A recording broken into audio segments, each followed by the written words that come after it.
क्या भारत और चीन के रिश्ते अब सिर्फ नमस्ते तक सीमित रह गए हैं? क्या बीजिंग को लगता है कि वो एलएसी पर तनाव भी बनाए रखेगा और भारत के साथ व्यापार में मुनाफा भी कमाता रहेगा? अगर चीन ऐसा सोचता रहा तो विदेश मंत्री एस जयशंकर ने फिलीपींस की धरती से ड्रैगन के सबसे बड़े चाणक्य वांग यी को वो कड़वा सच पिला दिया है जो शायद बीजिंग को लंबे समय तक चुभने वाला है। जी हाँ, मनीला में आसियान देशों की बैठक चल रही है, लेकिन पूरी दुनिया की नजरें टिकी थी भारत और चीन की इस द्विपक्षीय मुलाकात पर। जयशंकर ने साफ कह दिया वांग यी को कि पहाड़ जैसा व्यापार घाटा और सरहद पर अशांति, ये दोनों अब एक साथ नहीं चलेंगे। आज की इस वीडियो में हम डिकोड करेंगे कि कैसे जयशंकर ने वांग यी के सामने भारत की नई रेड लाइन खींच दी है। दरअसल भारत और चीन के बीच बातचीत का दौर तो चलता रहता है, लेकिन भारत के विदेश मंत्री एस जयशंकर की इस बार की बॉडी लैंग्वेज बहुत कुछ कह रही थी। उन्होंने वांग यी से सीधी बात की, अक्टूबर 2024 के उस समझौते को याद दिलाया जहां दोनों पक्ष सीमा पर शांति बहाल करने के लिए सहमत हुए थे। इस दौरान डॉक्टर जयशंकर ने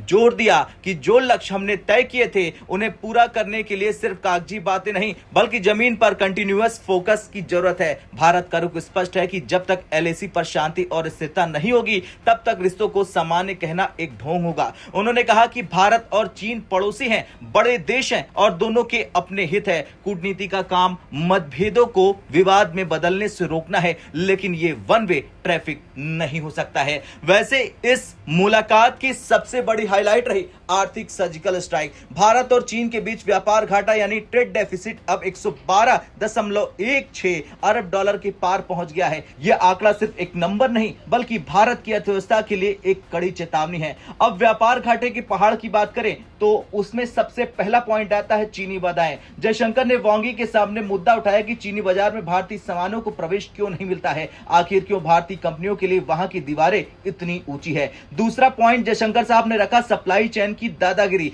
दरअसल चीन अक्सर रेयर अर्थ मेटल्स पर निर्यात रोक देता है या तकनीक देने में आनाकानी करता है। जयशंकर साहब ने स्पष्ट किया कि सप्लाई चेन में स्थिरता होनी चाहिए, इसे हथियार की तरह इस्तेमाल नहीं किया जा सकता है। तीसरा है फेयर एक्सेस, निष्पक्ष तरीके से प्रवेश। ये वो शब्द थे जिन्होंने वांग यी को सोचने पर मजबूर कर दिया। भारत अब सिर्फ कच्चा माल देने वाला देश नहीं रहना चाहता है, हमें भी उनके मार्केट में बराबर की जगह चाहिए। बता दें, चीन से निपटने के साथ साथ डॉक्टर जयशंकर ने आसियान देशों के बीच भारत की अहमियत को भी रेखांकित किया। उन्होंने मनीला में Bharat ASEAN post ministry conference में कहा कि आज की दुनिया बहुत उथल पुथल भरी है। कोई भी देश चाहे वो कितना भी शक्तिशाली क्यों न हो, अकेले वैश्विक चुनौतियों का सामना नहीं कर सकता है। डॉक्टर जयशंकर ने एक साथ भविष्य को आगे बढ़ाना की थीम पर जोर देते हुए चीन को यह संदेश दिया कि भारत के पास भी मजबूत सहयोगियों का एक बड़ा घेरा है। खैर, कुल मिलाकर एस जयशंकर ने वांग यी को समझा दिया कि भारत अब 1962 वाला देश नहीं रहा जो सिर्फ बातचीत की मेज पर झुक जाए। भारत व्यापार भी करेगा